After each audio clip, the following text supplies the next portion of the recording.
are two aspects of the gospel story that I wanted to focus on this morning. And one is the way that the people in the story took risks of faith by trusting in Jesus. And the second one is that God meets each of us wherever we are. I don't know if any of you have ever read The Message. That's a Bible interpretation. It's written in modern language. And in this passage from The Message, it has Jesus saying to the bleeding woman, "Daughter, you took a risk of faith, and now you are healed and made whole." The Greek word that they use for healing and wholeness is sozo. And it means more than to just heal. It means to save from destruction, to keep safe and sound, to restore to wholeness. It has many variations in the meaning. And both the woman and the little girl in the gospel today are saved, restored, and made whole. And it's more than just physical healing. As Christians, we are challenged every day to take risks of faith and rely on God's grace and power, not just for healing and restoration and wholeness, but throughout the day, in everything that we do. We're told to pray ceaselessly. Healing and restoration also can take many forms. Sometimes it is physical, sometimes spiritual, mental, emotionally, usually a combination. Made me think of a story about a man who had a serious illness. He was an active, A-type guy, got things done, really busy. And when he was diagnosed with a serious illness, he continued to live his best life every day, and he relied on his faith in Jesus.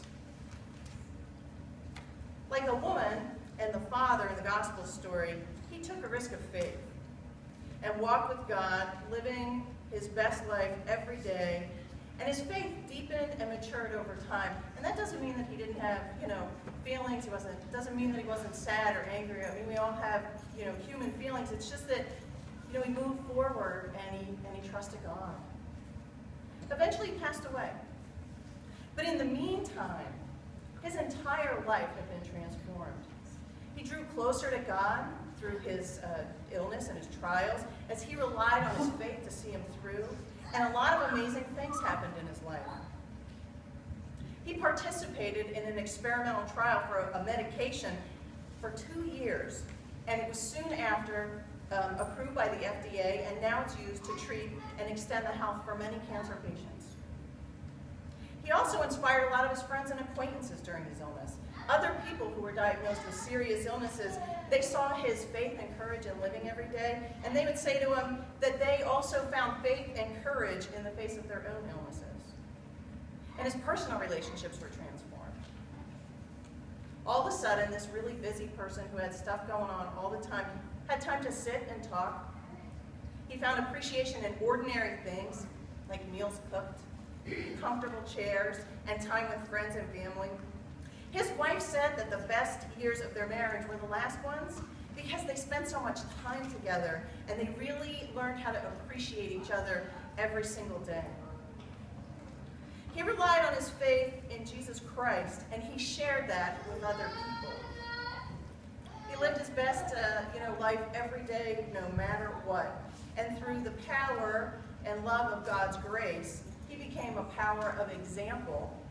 And he received healing and restoration and wholeness in many ways. So that story reminded me of the stories in the gospel today. Both Jairus and the hemorrhaging woman believed in Jesus and reached out in faith.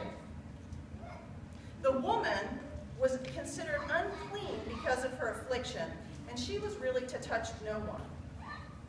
Yet in her desperation, she believed in Jesus' healing. And not only did she go out and risk being in a public place that was packed with people, she reached out and touched Jesus. And Jairus, as the leader of the synagogue, he probably also risked a lot by believing in Jesus and trusting, right? Because as we know, many of the leaders of the faith, they kind of scoffed at Jesus, right? They didn't take him too seriously a lot of times. So for him to believe and then step out in faith and act on that was taking a real chance with his reputation probably and his place, and yet they both did that, and Jesus healed them.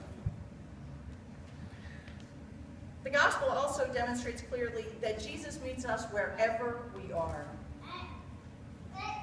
The way these two stories are intertwined is called a sandwich. And in Mark, the Gospel of Mark has a lot of sandwich stories. Mark puts one story inside of another. So that what we see here is the story of the hemorrhaging woman, and it is sandwiched in between the story about Jesus healing Jairus' daughter. So if we keep in mind the idea that Jesus meets these two people exactly where they are, and that's what he does, that's the good news for us too. Because, we could be on anywhere, on the scale. Sometimes we might, be more like Jairus, and other times we might be more like the hemorrhaging woman. But Jesus meets us wherever we are. So let's look more closely at the gospel. There are similarities and contrasts in the stories, but I wanted to look in particular at the way they demonstrate the good news that Jesus meets us where we are. Jairus, we're told, is a ruler in the synagogue. So he's not only kind of high up there, he's the boss, right? So he's probably well off. He probably has some prestige in his community, probably in the community at large. And being the boss, he's probably used to people listening to him and also being willing to come to his aid. He's probably got a lot of friends and family and acquaintance. He's probably also surely respected and admired. On the other hand, so he's on one side. On the other hand, the bleeding woman, we are told she's lived as an outcast for more than a decade, 12 years to be exact. Her money is gone. She spent her money on medical treatments that didn't work. And in those days, if you had an affliction, if you were a woman and you had an affliction and you couldn't bear children, then your poverty was pretty much, that was signed and sealed. So if her affliction left her not being able to bear children, she would not be able to probably get married, and she would be poor forever.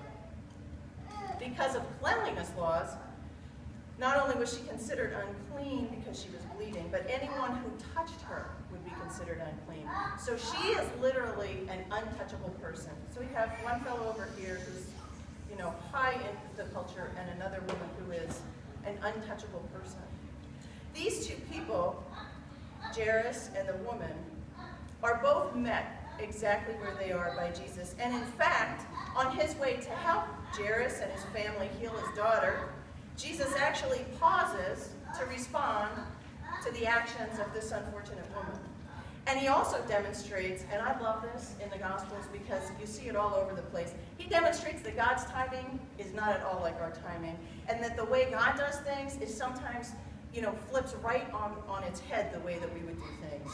So imagine if you were standing in a hospital hall and a doctor got called to tend to a patient that was passing, that was dying, and on the way to the emergency, the doctor decided to stop and talk to another patient who had a chronic but not life-threatening situation. Everyone would think the doctor was crazy, which is likely what Jairus and the crowd wondered about Jesus. He was moving forward, but he was not running. And we're told when the woman touched him and he felt his power go from him, he stopped dead in his tracks to seek her out.